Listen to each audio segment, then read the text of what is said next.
como os investimentos são afetados pelo cenário que você falou.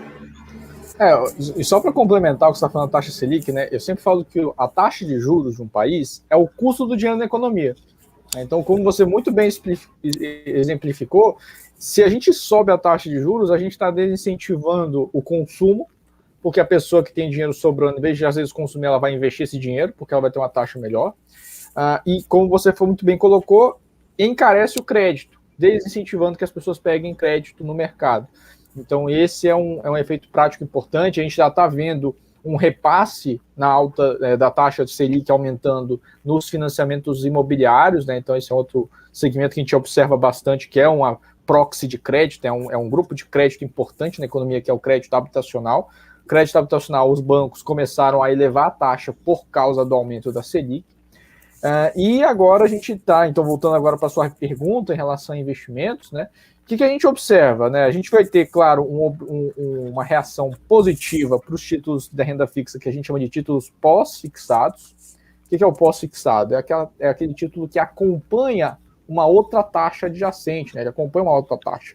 Geralmente essa taxa é a taxa Selic ou a taxa CDI. CDI, que é a taxa dos certificados de depósito interbancário, que é o custo do dinheiro entre os bancos, né? Então, Santander empresta para o Bradesco, que empresta para o Itaú. Essa taxa CDI, né, que todo mundo já deve ter ouvido falar, ela está acompanhando a taxa Selic. Então, a taxa Selic tem 4,25, a taxa CDI tem 4,10, 4,15, 4,10, alguma coisa nessa linha. Então, quando a gente olha para a perspectiva de aumentar a taxa Selic, que está em 4,25, para 7, por exemplo, a gente está quase com que ela vai dobrar até o final do ano. Isso vai puxar para cima a rentabilidade dos títulos pós-fixados, né? Porque eles são títulos que acompanham 100% do CDI, 110% do CDI. Então, esse, sem dúvida nenhuma, é um grupo de ativos que são beneficiados com esse ciclo de alta de juros. Esse mesmo grupo foi o maior prejudicado há 2 anos atrás, há 3, 5 anos atrás. Eu gosto de mostrar nas apresentações de cenário um gráfico histórico de Selic de 2000 para cá. Você pega o cenário de 2000 para cá, a taxa Selic, ela bateu 25 no início dos anos 2000, chegou a bater 14,25 em 2015, 2016, e de lá para cá saiu de 14% para 2%. Esse foi o momento em que os rentistas, né, aquelas pessoas que estão acostumadas a deixar o dinheiro todo em renda fixa, pós-fixada, né, eu brinco que é a situação dos avós, né, os avós que sentiram esse efeito, porque pegam o extrato do banco e estão acostumados a todo mês ver o dinheiro crescendo numa proporção. Durante os últimos anos foi um caos, porque estava acostumado a ganhar X por mês, então todo mês subia X reais, e de 2015, 2016 para cá, chegou a ganhar 1/7, né? Se a gente pega que estava em 14% veio para 2%, é 1/7 do que era antes. Então, uma queda gigantesca que a gente observou na taxa de juros. E esse pessoal foi muito machucado nesse movimento de queda de juros. Esse título pós-fixado foi muito machucado com essa queda de juros. Agora, é o momento que ele volta a se recuperar. É um momento que a gente consegue olhar e falar assim, não, vai voltar para os 14, que era alguns anos atrás? Não me parece. Olhando para o cenário, a gente observa que, na verdade, a gente tem uma realidade econômica mundial de taxas menores, pela própria questão da pandemia, e o Brasil fez algumas reformas importantes que possibilita que ele consiga manter, ancorar a taxa um pouco mais baixa nos anos atuais. Então, a gente deve ver a taxa indo para 7%, 8% ali, mas também não deve explodir ali para 14%. Nesse movimento, então, se a gente olha para esse 7, 8 e compara com os 14, ainda é menos. Ainda é metade do que era antes. Então, a gente teve que observar, a gente observou nesse período uma reclassificação, uma redefinição das estratégias de investimentos dos mais diversos investidores para migrar uma parte dos seus recursos para outros investimentos, porque a taxa de juros, porque o título pós-fixado não é mais tão interessante quanto era antigamente, que você botava 100% do seu patrimônio lá. Então, uma palavra importante que a gente vai falar mais tarde, né, é a palavra da diversificação. Então, a gente viu aí o pessoal mudando um pouco essa matriz de investimento, mudando um pouco essa alocação nos últimos anos. Falando sobre renda variável, por exemplo, a gente viu até um impacto inverso. Quando a taxa caiu tanto, assim, caiu de 14 para 2, o que a gente viu explodir nesse período? CPFs na Bolsa. Então a gente viu uma quantidade grande de novos investidores indo para a Bolsa de Valores. E por que elas foram para a Bolsa de Valores? Porque viram que não tinham mais a rentabilidade, que eles estavam acostumados na renda fixa. Você muito bem comentou, né? Por que no passado, com uma taxa de 14,25, eu ia tirar meu dinheiro que está na bolsa, que está na renda fixa tranquila, no título do governo, com baixo risco, e ia colocar na bolsa? Por que eu ia tirar esse dinheiro e abrir um negócio? Agora, esse custo, essa diferença, que a gente chama de custo de oportunidade, o custo de oportunidade caiu. E isso fez com que a gente tivesse um novo grupo de investidores na Bolsa. Então, a gente viu uma explosão na sua quantidade de CPFs na Bolsa. A gente está com mais de 3 milhões de CPFs na Bolsa atualmente. Uma boa notícia. Indo também para fundo imobiliário, indo para outros ativos de renda variável. O Tesouro Direto cresceu bastante nesse período. E isso é impacto direto do novo momento de juros. Eu chamo de nova realidade de juros brasileira. É um novo momento, a gente precisa se adaptar a esse novo momento. Então, voltando para os impactos nos investimentos. Pós-fixados ganham nesse movimento de recuperação da taxa, nessa alta da taxa Selic, mas não deve voltar para o patamar que era alguns anos atrás, que muita gente se acostumou. E isso faz com que a gente tenha que buscar outros investimentos. Tem muita gente indo agora também para alguns títulos que estão relacionados à inflação, porque te protegem da inflação, porque a gente, apesar de agora ter uma inflação mais baixa do que já esteve nos anos 90, a gente está tendo um movimento de pico inflacionário aqui no ano de 2021. IGPM, né, que é muito usado para reajuste de aluguel, então muita gente que foi reajustar aluguel no passado se surpreendeu ali, porque estava com IGPM ali, um reajuste próximo de 30%, 20%. Então, todo mundo agora está um pouco mais preocupado também com a inflação, então tem gente indo para a parte de renda fixa mais relacionada à inflação, e alguns também estão fazendo apostas, né? Acham que a taxa não vai subir tanto, estão pegando alguns títulos pré-fixados. Mas a gente, né, observa essa migração de fluxo de dinheiro indo para a renda variável também. É bem interessante essa questão que você falou do comportamento, na verdade. Isso é um viés psicológico, né? Do viés da ancoragem, né? A gente é preso àquele número fixo dos 14,75% que chegou de taxa de juros, aqueles 1% ao mês que muita gente fala, né? E que não está muito longe disso acontecer, né? Não vai chegar, assim, não tem o cenário para chegar nisso. E aí as pessoas têm que entender que os investimentos também, de acordo com o cenário, a gente tem uma análise muito grande para entender, ninguém tem bola de cristal e tem vários fatores que afetam.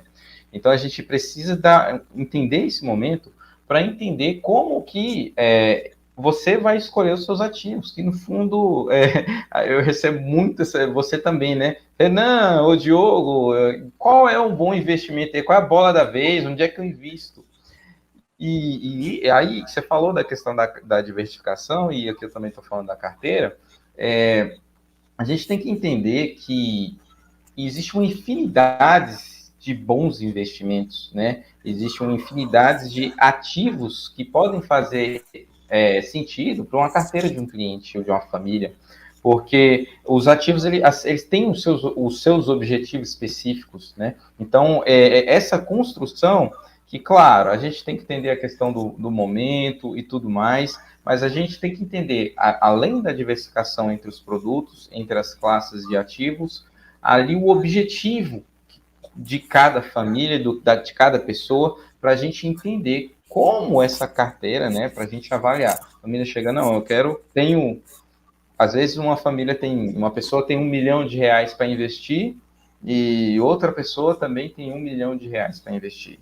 Mas a primeira pessoa planeja comprar um terreno de 600 mil, iniciar e construir dentro de 1 ano ou 6 meses.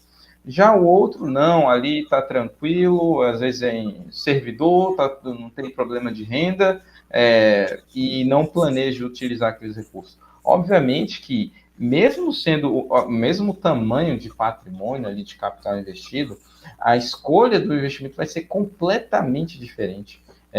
Completamente diferente, mesmo se os dois tivessem o mesmo perfil de risco. É isso que a gente tem que... Eu sei que estou falando isso com você, porque eu sei que você faz isso como consultor, aquele que olha simplesmente o perfil de risco e fala, não, pelo seu perfil de risco, você tem 100 mil, pronto, toma isso aqui. Não funciona assim, pessoal, não funciona assim. Você tem que fazer uma análise mais ampla, porque o Renan falou muito bem no início, os investimentos eles estão diretamente orientados aos objetivos que cada um quer fazer. Ninguém pensa em investir simplesmente por investir, ou pelo menos não deveria pensar assim, simplesmente para bater CDI ou índice Ibovespa. Você investe ali para realizar alguma coisa, para se aposentar, para comprar um imóvel, para botar seu filho num intercâmbio, para rodar o mundo. O que você vai fazer? Essa noção é muito importante, que vai balizar como a gente poderia orientá-lo da melhor maneira para escolher os seus investimentos. Porque investimentos tem vários que são muito bons e que, dependendo da alocação, a pessoa ainda assim poderia perder dinheiro. Eu gosto de sempre de falar essa questão que está atrelada a tudo, né, Renan? A diversificação, mas também ali a construção da carteira para o cliente. Então, queria ver o que você poderia nos ensinar sobre isso aí também. É bem interessante, né, que uma frase que eu aprendi logo cedo no mercado, logo que eu fiz meu primeiro estágio no escritório de investimentos, e meu chefe ele falou assim: se alguém te perguntar alguma coisa sobre investimentos, o mercado financeiro, você responde depende. Você nunca vai estar errado. E é exatamente isso, assim. Você sabe como é que é, né? Você sabe como é que é. Você chega numa reunião de amigos, de família, e todo mundo, quando te olha, que nem tem um amigo, tem um parente, amigo médico, falando assim: eu tô com uma dor de cabeça aqui, qual remédio eu tomo? Para o consultor de investimento, para quem está no mercado financeiro, a pergunta é essa: o dólar vai subir? O dólar vai cair? Qual é o melhor investimento para fazer? E aí eu tenho uma outra colega, que chama Catarina, que também é consultora financeira, e ela fala uma frase muito boa no Instagram, que é a seguinte: ela fala assim, não tem delivery de investimentos, né? Não tem uma receita de bolo assim. Como você falou, é muito importante que cada um vai ter o seu portfólio, sua carteira de investimentos ideal, né? Não depender só de falar assim, não, esse é o cenário e esse aqui é o melhor cenário, esse aqui é o melhor investimento. Na verdade, a análise, né, a composição de uma carteira, uma boa carteira de investimentos, ela tem que levar em conta a realidade da pessoa, necessidade de liquidez. A gente sempre olha esse tripé, né? Retorno esperado, risco tolerado, necessidade de liquidez e prazo de investimento, né? Então a gente tem que olhar esses fatores. Quando a gente fala de patrimônio, a gente fala de investimentos, eu sempre falo para meus clientes, falo para meus alunos que você lidar com o dinheiro das pessoas para investimento e para patrimônio, você é um médico do dinheiro delas, né? Então não dá para você só falar assim, eu estou com dor de cabeça e procurar no Google e achar que tem o remédio por causa disso, né? Porque você precisa de alguém para fazer essa filtragem. Precisa conhecer a parte técnica, a gente falou um pouco de cenário, a gente fez um resumo aqui, a gente fez um filtro para o nosso objetivo de hoje, mas a análise de cenário é muito maior do que a gente falou aqui hoje, obviamente, mas também existe essa necessidade de entender o cenário, mas fazer esse casamento, fazer esse balanço, né, para ver como isso afeta a sua carteira e de como a sua carteira vai se posicionar para aquele cenário, para a sua realidade. Então, no final, a carteira de investimentos, ela reflete o cenário? Reflete numa alocação que a gente chama de alocação tática. De maneira tática, a gente vai alterando de acordo com o cenário. Mas quando a gente fala de patrimônio, quando a gente fala de portfólio, a gente está olhando um portfólio muito mais longo, que a gente tem que ver esse fator da diversificação, descorrelação entre os ativos, ou seja, ativos que andem de maneira segregada, né? Muita gente fala de diversificação, e eu gosto de contar essa história, né? Então eu falo de diversificação, e que diversificação é não botar todos os ovos no mesmo cesto, né? Mas eu vou um passo além, né? Eu acho que a diversificação boa mesmo é a que você pega os ovos, não coloca tudo no mesmo cesto, coloca em vários cestos, mas você coloca cestos de materiais diferentes. Você tem que diversificar o material da cesta. Porque se for a cesta do mesmo material e o material está com problema, vai cair do mesmo jeito. Não é porque está em uma, duas cestas. Vai dar problema do mesmo jeito, porque vai ter a mesma tendência. Então, o melhor em termos de diversificação é você alocar em investimentos que vão andar de maneira descorrelacionada, né? Isso é um outro ponto que muitas vezes as pessoas também não sabem. Elas acham que essas fórmulas mágicas, né, respondem perguntas. A gente vê direto ali, eu entro ali no Infomon, né, ali no exame, e fala assim, onde investir 50 mil reais, né? Depende, né? Depende, aquela receita de bolo ali, ela pode não funcionar para todo mundo, né? Então acho que esse é um pouco não funciona para todo mundo, né? Eu falaria assim, com certeza não. Exato. Então, o portfólio de investimento, ele tem que ter muito a cara do dono, né? Ele tem que ter muito o jeito, a realidade, refletir a realidade da pessoa. A análise do cenário, a análise dos produtos é uma parte disso, né? Mas existem outras partes que muitas vezes estão muito mais relacionadas à história da pessoa, à necessidade da pessoa, do que ao cenário. Cara, muito legal, porque isso é bem de encontro aqui com um planejamento que a gente faz, né? Você falou dos ativos, por exemplo, né, e da diversificação, né, e a gente que é especialista em investimentos aqui, a gente conhece, inclusive, dos ativos financeiros que podem compor ou não a estrutura do patrimônio. O que acontece aqui no planejamento? Aqui? Geralmente a gente vê a família chega aqui para a gente, eles têm o seu patrimônio, a sua casa, os seus imóveis, principalmente as pessoas mais maduras, por assim dizer, que desincentivam a pessoa a poupar, que você tinha uma inflação absurda, você não tinha acesso a investimentos, não conseguia ver os produtos, alguns produtos nem existiam. Então, a única forma que a maioria das pessoas conheciam até então era você investir em imóveis, e que é sim um bom investimento, não chega a ser um investimento ruim, não. As pessoas, na verdade, as pessoas construíram todo o seu patrimônio, muitas vezes, com grande parte dos imóveis. Então, e às vezes, inclusive, ativos para gerar renda, né, para alugar e tudo mais. E aí, com a gente lidando principalmente com carteiras de investimentos, e a gente está falando aqui de diversificação, como você pontuou muito bem, a gente vê ali uma concentração absurda, né, Renan, na questão, se for imóveis, fora toda a questão difícil de liquidez e também de questões sucessórias que também são bem impactantes. Então, a questão do planejamento patrimonial como um todo, analisando todo o patrimônio, vai, inclusive, de encontro a isso. Você analisar também a estrutura patrimonial da família e entender ali, independente do gosto da família, porque hoje em dia, por exemplo, uma família que não, eu só gosto de investir em imóveis, até nisso hoje tem a questão dos fundos imobiliários, que até uma comparação muito justa com o ativo físico, claro que não é, mas você consegue de uma forma com muita liquidez, segurança, mais diversificado, com gestão menor valor, muito tranquila, você consegue sim fazer essa diversificação do seu patrimônio. Acho que que é bem interessante, mas também não se resume a isso, obviamente. A gente está falando você iniciou falando dos cenários de taxa de juros, de dólar, né? Então ali já existe essa questão da diversificação. Hoje em dia você consegue diversificar com moedas, né? Que o nosso real só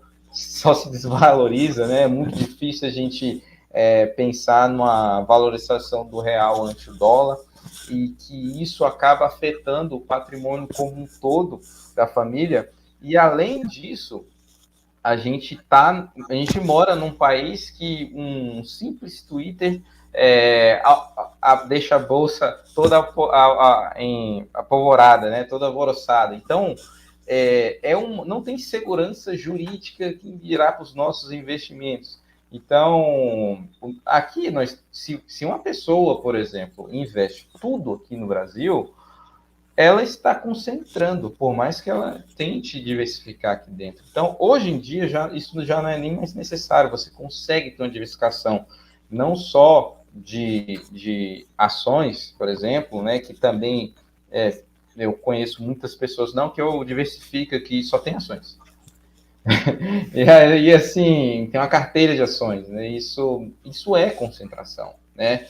Como você falou, como é que é a sua necessidade de liquidez? Você está investindo só em ações do Brasil, tem muitas ações setoriais, enfim, é muito mais complexo que essa mensagem que eu acho que a nossa audiência deveria entender que sim, por um lado, você não precisa conhecer de tudo, obviamente, mas você tem que entender muito que muitas variáveis podem afetar, não existe retorno garantido, e sim, os investimentos sim, é uma boa maneira de você diversificar o seu patrimônio. E quem tiver também alguma dúvida também, quiser perguntar, pode colocar aqui no chat, eu não falei no começo, mas só falar aqui que tanto eu quanto o Renan a gente pode responder. Então, essa questão da diversificação hoje é muito fácil, é muito importante para o portfólio como um todo e principalmente para todo o patrimônio, que é no assunto da nossa live é investimentos e patrimônio. Porque, como eu falei, as famílias chegam aqui para a gente e a gente faz um planejamento de forma ampla, né? Não basta a gente olhar só para os imóveis em si, na organização patrimonial, porque ativo financeiro também é patrimônio. Então, tem que se construir uma solução para essas duas partes, para o objetivo daquela família, não é mesmo, Renan? Exato, e assim, eu sempre falo, né, que a gente está no melhor momento da história para investir no mercado financeiro. Há 10 anos atrás, né, parece até aquele papo de tiozão, mas há 10 anos atrás, 15 anos atrás, isso aqui era mato. A Bolsa tinha 500 mil investidores, versus os 3 milhões que a gente tem hoje. Eu sempre conto a historinha que quando eu comecei a investir na Bolsa, eu tinha menos de 8 anos. Eu comecei a investir na época de colégio ali, né?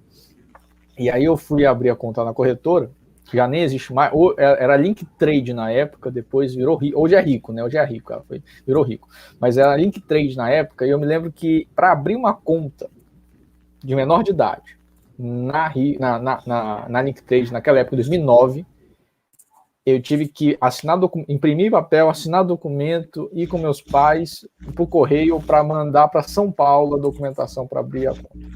Hoje você abre o celular, baixa o aplicativo, tira a foto do documento, tira a foto e você abre em 10 minutos, você abre uma conta.